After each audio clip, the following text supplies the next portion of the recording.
As Mark Waid exits Captain America in the next few issues, what does he tell a story about? Not Captain America.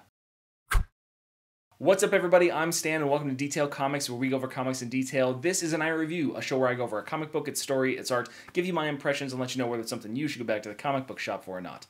Make sure you subscribe to get more of these every single week. The book that I want to talk about right now is Captain America number 701. So after this giant 700 anniversary issue, we get Mark Waid's final story arc for 701, 702, 703, and this is dealing with the great-great-great-grandson of Captain America, Steve Rogers. It's a pretty interesting concept, something that I wasn't really expecting to enjoy, but let's dive in and I can show you why I like it. Taking a look at Mark Waid's short run on Captain America, we see a man that understands exactly who Captain America is. And what better way to showcase that than talk about his influence on the future? And yet, when we're talking about his influence on the future, we start in the past. Adam Hughes lends his artistic style to the opening piece, which is set inside the World War II era, where we see a young Bucky Barnes, we see Captain America. They're going for the last remaining vial of super soldier serum held by the Nazis. A warrior woman who comes tramping out of this building made out of stone and brick, and then she immediately just goes crashing in to Captain America. Bucky is split off from the group. He grabs a grenade so that way he can take care of things a little bit later. He sees the helicopter getting ready to escape, launches the grenade up into it, and the explosion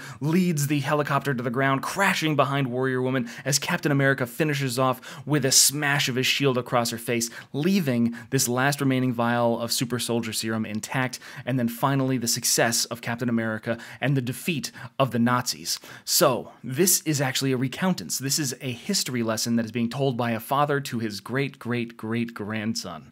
And that is the story of Captain America as it's being told in the distant future. It might be a little bit boring to somebody like that. It might not necessarily be what they expect, but it's the relaying of history, and we get the idea that Captain America and the heroes, the society that was once built around these superheroes, isn't necessarily the same way that it was.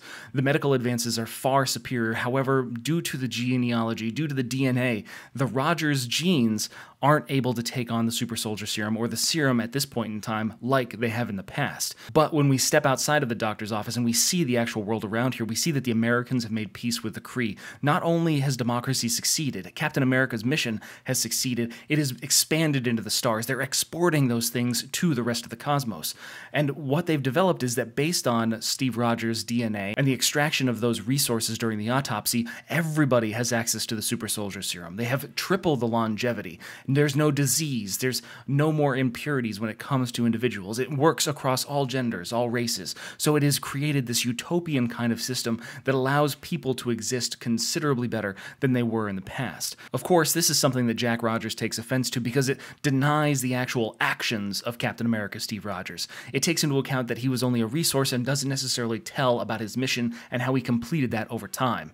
Leading up to this confrontation, while he's super pissed at the doctors for not being able to assist in his son, he goes to the president because he is a historian, and a historian is always welcome in the room of the president. And he goes to the president trying to unseal the medical records that are associated with Steve Rogers and the serum. He doesn't even want to see the technological aspects. He just wants to see the data so that way they can try and find a solution. Of course, his general purser, he likes his intel classified and for nobody to know about it. He's a very secretive individual, and ultimately, Jack Rogers does not necessarily trust the taste that the president has in his men and what their relationship is, leaving him to storm off saying, "You're killing my son." We flash back to the 1960s where we see another mission of Steve Rogers where he's taking on this kind of smuggling operation in aid of Nick Fury. And while he's undercover as a kind of roadie for this band that's actually being played by Rick Jones, and we see Dr. Faustus come in here and he has this new technology that allows him to create psychotropic drugs type trips with technology. So it's a technotropic, so it's a brand new way to kind of hypnotize and drive people into madness until they die, leaving Captain America to solve this problem with his fists the best way that he knows how. And that's when we know that time is fractured. After that, when we go back to Jack Rogers, we know that during Stark War III, the Time Stone was fractured and it caused the loss of history and records. Things were broken and irreparable. So with the fragments of the Time Stone, he would put them in the hands of a national historian that has the ability to glimpse into the past, to learn from history, and then hopefully not to repeat it. And he's using this technology in order to kind of take brief glimpses into the past past, to see that this robot went past 10 minutes earlier, to see where General Purser stuck his hidden codex key, and that opens up a world of different things. He finds all these different files, this different information, all these different things about Steve Rogers and the people that have taken the super soldier serum, but the super soldier serum, the formula, is not what he thinks it is. It turns out that the alliance between the Americans and the Kree have allowed the Kree to infest and create this serum that is going to increase the potential of human beings, but also turns them into hiding sleeper soldiers for the Kree Empire that, when called upon, will just head off into the cosmos and take out any kind of threats that the Kree Empire feels, whether it's the Skrulls or something else. It is all about using the subjugation of the Americans, of people of Earth, to be Kree soldiers and to devastate their enemies. Interrupted by a call headed to the general, Jack Rogers finds that he's in a really hard spot and tries to escape from the general's office, leaving the guards to just shoot at will. The order had been given and his life is on the line as he escapes from the White House and General Purser's office. This is going to lead us into the final stretch, 702 and 703, where Jack Rogers, the descendant of Steve Rogers, Captain America, is going to have to find a way to conjure up some of that strength and courage that his great-great-great-great-grandfather had shown so many years ago. And that's where Mark Waid is really pushing this story. If Steve Rogers can't live forever, what about the ideals of Steve Rogers? Can Steve Rogers' legacy and the mission that he moves forward carry on past just the man? And that's the idea that he's really moving forward with this storyline. As far as the art is concerned, I think you can actually really see that the art of Chris Samnee, the storytelling aspect of his artwork, has really been missed in this, but it's a really good combination. We've got two other artists that are working on this with the other replacement artists, and it makes for a good combination, and it's enough to finish out these last two issues before we get the reboot of Captain America inside July.